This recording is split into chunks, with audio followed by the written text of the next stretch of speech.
Narito ang pang-araw-araw na panalangin sa sentro ng pangdaigdigang panalangin sa araw na ito.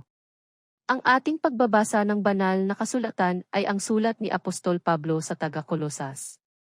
Kabanata 3 mga talata 12 hanggang 13.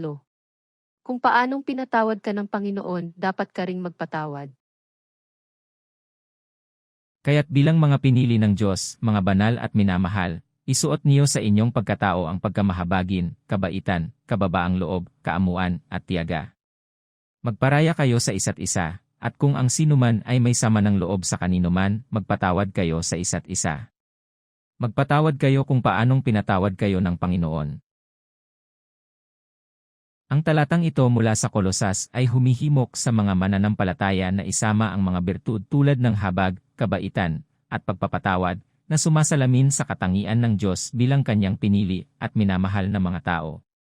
Binibigyang diin ito ang kahalagahan ng pagpapanatili ng pagkakaisa at pagpapatawad sa loob ng pamayanang Kristiyano, na sumasalamin sa walang pasubaling pagpapatawad na ipinagkaloob sa atin ng Panginoon.